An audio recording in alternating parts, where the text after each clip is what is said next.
ለሰዎች መልካም ከሆንኩ ሁልጊዜ ካገዝኳቸው፣ ደውዬ ከጠየቅኳቸውና ፍቅሬን ያለ ስስት ከሰጠኋቸው ሰዎች በምላሹ ያስቡኛል፣ ያከብሩኛል፣ ይናፍቁኛልን ብላችሁ ታምናላችሁ? ዛሬ አይምሯችሁ ውስጥ የተቀመጠውን ይህንን አወንታዊ መስሎ የሚታይ ግን የተሳሳተ እምነት ሙሉ በሙሉ እንደመስሰዋለን። እውነታው ግን ፍጹም ተቃራኒና ወሳኝ ነው። ለሰዎች መገኘታችሁ ጊዜያችሁንና ምላሻችሁን በብዛት በሰጣችሁ ቁጥር ዋጋችሁ እየረከሰ ማህበራዊ ክብራችሁ እየወረደና ከሰዎቹ አይምሮ ውስጥ ሙሉ በሙሉ የመደምሰስ ዕድላችሁ እጅግ ከፍተኛ እየሆነ ይመጣል። የሰው ልጅ አይምሮ ትኩረት ለመለመን በሞከራችሁ ቁጥር ንዑስ አይምሮ እናንተን መናቅ ይጀምራል። እናንተ ብልህ ታዳሚዎች ናችሁ። እስከ ዛሬ ድረስ ማህበራዊ ግንኙነትን ለማሻሻል የሚረዱ የተለመዱና አሰልቺ ምክሮችን በሺዎች ከሚቆጠሩ ቪዲዮዎች እንደሰማችሁ አውቃለሁ።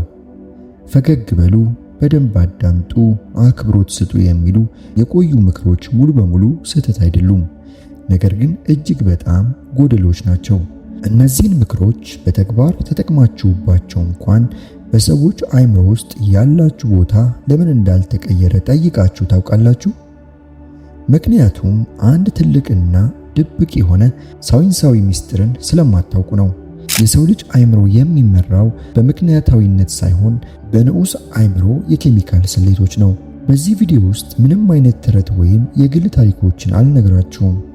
በኒውሮሳይንስና በባህሪ ስነ ልቦና ሊቃውንት የተረጋገጡ የሰው ልጅ አይምሮ በአስገዳጅ ሁኔታ እናንተን ብቻ እንዲያስብ የሚያደርጉ 5 ድብቅና ወሳኝ ህጎችን አስደምጣችኋለሁ። የአስተሳሰብ መስመራችሁን፣ የሰዎችን ባህሪና ከዚህ ቀደም የሰራችኋቸውን ስህተቶች ዳግም ለመፈተሽ ተዘጋጁ። ይህንን ቪዲዮ እስከ መጨረሻው አለማየት ማለት በሰዎች ግንኙነት ውስጥ ሁልጊዜ ተጎጂና ተሸናፊ ሆኖ ለመቀጠል መፈረም ማለት ነው። ምርጫው የእናንተ ነው። አሁን ወደ መጀመሪያውና የሰውን ልጅ አይምሮ በረፍት ማጣት ውስጥ ወደሚከተው ታላቅ ሳይንሳዊ ህግ እንገባለን። ይህ ህግ በባህሪ ስነ ልቦና ሊቃውንት ዘንድ ዘዛይጋርኒክ ኢፌክት ወይም የዛይጋርኒክ ተጽዕኖ ተብሎ ይጠራል። በታዋቂዋ የቪየና ዩኒቨርሲቲ የስነ ልቦና ባለሙያ ብሉማ ዛጋርኒክ የተገኘው ይህ የአንጎል ህግ እንዲህ ይላል። የሰው ልጅ አይምሮ ሙሉ በሙሉ የተጠናቀቁ ድርጊቶችን በፍጥነት የመርሳትና በከፊል የተጀመሩ ነገር ግን ያልተጠናቀቁ ወይም አሻሚ የሆኑ ክስተቶችን ደግሞ ትውስታው እስኪጠናቀቅ ድረስ ደጋግሞ የማሰብ ከፍተኛ ተፈጥሯዊ ባህሪ ያለው። ሰዎች ሁልጊዜ እንዲያስቧችሁ የምታደርጉት አይምሯቸውን የተሟላ መረጃ በመስጠት ስታጠግቡት ሳይሆን በአስተሳሰባቸው ውስጥ ያልተጠናቀቀ የእውቀት ክፍተት ወይም ኢንፎርሜሽን ጋፕ ስትፈጥሩበት ብቻ ነው። ይህንን በተግባር ለመተርጎም የሚረዱ የስነ ልቦና ቀመሮች። ከሰዎች ጋር በምታደርጉት ማንኛውም ውይይት ውስጥ ስለ ራሳችሁ የሚወሩ ማራኪ እውነታዎችን ሁልጊዜ በቁጠባ ስጡ። ሁሉንም መጋረጃ በአንድ ጊዜ አትክፈቱ። አይምሯችሁን እንደ ክፍት መጽሐፍ በሰዎች ፊት ከፍታችሁ ስታሳዩ የሰዎቹ ንዑስ አይምሮ ስለናንተ መመርመርና ማሰብ ያቆማል። ንግግራችሁ ጥልቀት ያለው ግን ሁሉንም ነገር የማይዘረግፍ ሲሆን ሰዎቹ ከናንተ ከተለዩ በኋላ እንኳን ይህ ሰው ከጀርባው ምን አይነት ታላቅ ማንነት ይኖረው የሆነ እያሉ በምናባቸው የናንተን ምስል ደጋግሞ ለመሳል ይገደዳሉ። ይህ ስልት እጅግ በጣም ረቂቅና ከፍተኛ ውጤት የሚያመጣ መሳሪያ ነው። አብዛኛው ሰው የሚያደርገው ስህተት ወሬው እስኪሰለች የሚወራው ጠፍቶ ጸጥታ እስኪነግስ ድረስ አብሮ መቆየት ነው። በምትኩ የምታደርጉት ውይይት ወይም ስብሰባ እጅግ ደስ የሚል ደረጃ ላይ ሲደርስ ሳቅና መነሳሳት በከፍተኛ ማዕበል ላይ ያለ ውይይቱን በምክንያት ቀድማችሁ አቋርጡት። አሁን መሄድ አለብኝ፣ በቀጣይ እንጨርሰዋለን በማለት ተለዩዋቸው። ወሬው በጥሩ መስመር ላይ ያለ ስትለዩ የዛይጋርኒክ ተጽዕኖ በአንጎላቸው ውስጥ ይነቃቃል። የሰዎቹ ንዑስ አይምሮ ያልተጠናቀቀ ስራ እንዳለ ስለሚቆጥር ሌሊቱ ሙሉ ያንን ውይይት ለመጨረስ ሲል ስለናንተ ብቻ እንዲያስብ ይገደዳል። አይምሮ ክፍተት የሌለውንና ሙሉ በሙሉ የተደላደለን ነገር በአጭር ጊዜ ትውስታ ውስጥ ጥሎ ይረሳዋል። ለጥያቄዎቻቸው የምትሰጡት ምላሽ አጭር፣ ትርጉም ያለውና ቀጣይ ጥያቄን የሚወልድ ይሁን። በንግግራችሁ ውስጥ ሁልጊዜ ቀጣዩን ክፍል የሚናፍቅ ስሜት ስንተው ያነጋገራችሁትን ሰው የአስተሳሰብ ማዕከል እናንተ ላይ ብቻ እንዲቆለፍ ታደርጉታላችሁ። ሁለተኛው ሕግ በታዋቂው የሥነ ባህሪ ሳይንቲስት በኤፍ ስኪነር የተረጋገጠው ኢንተርሚተንት ሪኢንፎርስመንት ወይም የማቋረጥ ማነቃቂያ ሕግ ይባላል። ይህ ሕግ በሳይንስ ዓለም ውስጥ የሰው ልጅ አእምሮ ሱስ ውስጥ ለመክተትና የማያቋርጥ የአስተሳሰብ አዙሪት ለመፍጠር የሚያገለግል እጅግ ኃይለኛ መሳሪያ ነው። ሳይንቲስቶች ባደረጉት ጥናት አንድ ሰው የሚፈልገውን ነገር፣ ትኩረትን ወይም ምላሽን ሁልጊዜም በተመሳሳይ ሰዓትና በተመሳሳይ መጠን የሚያገኝ ከሆነ በአንጎል ውስጥ ያለው ዶፓሚን መጠን ይቀንሳል። ያ ነገር በቀላሉ ይገመታል፣ ማሰብም ይቆማል። ነገር ግን ምላሹ የማይታወቅና የማይገመት ሲሆን አእምሮ በከፍተኛ ሁኔታ ይነቃቃል። ይህንን በተግባር ለመተርጎም የሚረዱ የሥነ ልቦና ቀመሮች። ለሰዎች የምትሰጡት ምላሽ ወይም መገኘት ሁልጊዜም ተመሳሳይ አይሁን። በአንድ ወቅት እጅግ በጣም ቀርባችሁ፣ በሌላ ጊዜ ደግሞ በስራችሁና በግል ሕይወታችሁ ላይ በማተኮር ራሳችሁን በከፊል አግልሉ። ሁልጊዜ ጠዋት መልእክት የምትልኩ ከሆነ ያንን ልማድ በድንገት አቋርጡት። የሰው ልጅ አእምሮ ከተለመደው ስርዓት ውጪ የሆነ ነገር ሲገጥመው ወዲያውኑ ያንን ክፍተት ለመሙላት ስለናንተ ደጋግሞ ማሰብ ይጀምራል። በዲጂታል ግንኙነቶች ውስጥ ሁልጊዜ ፈጣን ምላሽ ሰጪ አትሁኑ። ሰዓቱንና ቀኑን በመቀየር አእምሮአቸው መልእክታችሁን በሚጠባበቅበት ጊዜ ከፍተኛ የዶፓሚን ንዝረት እንዲያመነጭ አድርጉት። ሶስተኛው ሕግ የኢኮኖሚክስና የማህበራዊ ሳይንስ ታላቁ መሰረት የሆነው ዘ ላው ኦፍ ስካርሲቲ ወይም የእጥረት ሕግ ይባላል።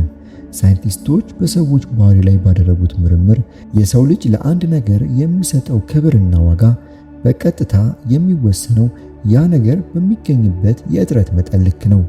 በየቦታውና በየሰከንዱ የሚገኝን ነገር ማንም ሰው ተጨንቆ አያስበውም። እናንተም በሰዎች ሕይወት ውስጥ የምታሳዩትን መገኘት ልክ እንደ አየር በብዛት የሚገኝ ከሆነ ማንም ሰው አእምሮን አድክሞት ስለናንተ አያስብም። ይህንን በተግባር ለመተርጎም የሚረዱ የሥነ ልቦና ቀመሮች። በተጠራችሁበት ቦታ ሁሉ አትገኙ። በተደወለላችሁ ቁጥር በመጀመሪያው ጥሪ አታንሱ። በሰዎች ሕይወት ውስጥ የእናንተን መኖር ትርጉም ያለው እንዲሆን ከፈለጋችሁ መጀመሪያ የእናንተን አለመኖር እንዲሰማቸው ማድረግ አለባችሁ። ይህንን የምታደርጉት ሆን ብላችሁ ድራማ ለመፍጠር መሆን የለበትም። እውነተኛ የእጥረት ዋጋ የሚመጣው ለራሳችሁ ዓላማ፣ ለቀጣይ ስኬታችሁና ለራሳችሁ እድገት ትልቅ ዋጋ ሰጥታችሁ ስትጠመዱ ብቻ ነው። ሰዎች እናንተን ለማግኘት መስዋዕትነት መክፈል እንዳለባቸው ሲረዱ በአእምሯቸው ውስጥ ያላችሁ ቦታ እጅግ የላቀ ይሆናል። በሰዎች ሕይወት ውስጥ ርካሽ ምርት አትሁኑ። ለማንኛውም ግብዣ እሺ ለማለት አእምሯቸውን የእጥረት ስነ ልቦና ውስጥ በመክተት ስለ እናንተ ክብር እንዲያስቡ ያደርጋቸዋል። አራተኛው መርህ በኒውሮሳይንስ ሊቃውንት የተረጋገጠው ሊምቢክ ሪዞናንስ ወይም የሊምቢክ አስተጋቦት ሕግ ይባላል። የአእምሯችን ሊምቢክ ሲስተም የሰዎችን ስሜት በቀጥታ የመቅዳትና በውስጣችን የማስቀመጥ ተፈጥሯዊ ክህሎት አለው። ሰዎች እናንተን በሚያስቡበት ጊዜ የሚሰማቸው ስሜት ከእናንተ ጋር በነበራቸው ቆይታ የመጨረሻ ሰከንዶች ላይ በተፈጠረው ስሜት ላይ የተመሰረተ ነው። ይህንን በተግባር ለመተርጎም የሚረዱ የሥነ ልቦና ቀመሮች። ከሰዎች ጋር ስትገናኙ ስለ ችግር፣ ስለ ማማረር ወይም ስለ ድክመት አታውሩ። በምትኩ በሰዎች ውስጥ ጥልቅ ጥንካሬን፣ ከፍተኛ መነሳሳትን ወይም ያልተለመደ የደህንነት ስሜትን ፍጠሩ።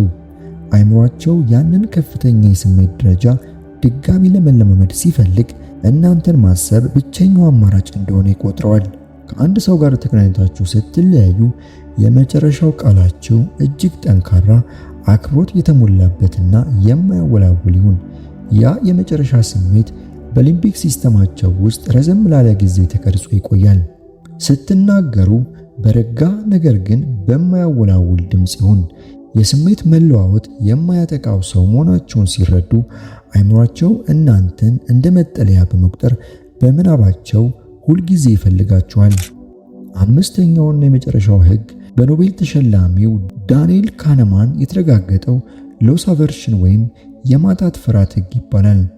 የሰው ልጅ አእምሮ አንድን ነገር ከማግኘት ይልቅ የነበረውን ነገር ማጣትን በሁለት እጥፍ አብዝቶ ይፈራል። ሰዎች እናንተን ሁልጊዜ እንዲያስቧቸው የሚያደርገው ታላቁ ሚስጥር በእነሱ ሕይወት ውስጥ የምታበረክቱትን ልዩ እሴት ማጣት እንደሚችሉ በተዘዋዋሪ ሲረዱ ብቻ ነው። ይህንን በተግባር ለመተርጎም የሚረዱ የሥነ ልቦና ቀመሮች። በንግግራችሁ፣ በአስተሳሰባችሁ ወይም በስራችሁ ውስጥ ማንም ሰው በቀላሉ ሊተካው የማይችለውን ጥራት አሳዩ። ክብራችሁ ወይም መስመራችሁ ሲደፈር በአስቸኳይ ራሳችሁን የማውጣት ጥንካሬ ይኑራችሁ። ሰዎች እናንተን ሙሉ በሙሉ ሊያጡ እንደሚችሉ ሲያውቁ ንዑስ አእምሯቸው እናንተን ላለማጣት ሲል በቀንና በሌሊት ስለ እናንተ እንዲያስብና ጥንቃቄ እንዲያደርግ ይገደዳል። ለማንኛውም ዝቅታ ዝግጁ አለመሆናችሁን በተግባር አሳዩ። አእምሮ ሊያጣው የማይፈልገውን ነገር በንቃት ይጠብቃል። ያ ንቃት ደግሞ ስለ እናንተ ማሰብን ይወልዳል። የሰው ልጅ አእምሮ ባህሪ የሚገዙትን እነዚህ 5 ሳይንሳዊ ሕጎች ናቸው። የሰዎችን ትኩረት መለመን፣ በየቦታው መገኘትና ርካሽ መሆን አቁሙ። በራሳችሁ እሴት ላይ አተኩሩ። ሳይንሱ ስራውን ይሰራል። ይህ ቪዲዮ ለአእምሮአችሁ አዲስ የንቃት ብርሃን ከሰጠ ላይክ ማድረጉን፣ ለወዳጆቻችሁ ሼር ማድረጉንና ሰብስክራይብ ማድረጉን አትርሱ። ሁልጊዜ ራሳችሁን አሻሽሉ፣ ዋጋችሁን ጠብቁ። በቀጣይ በሌላ አስተማሪ ቪዲዮ እስክንገናኝ ቸር ያቆየን።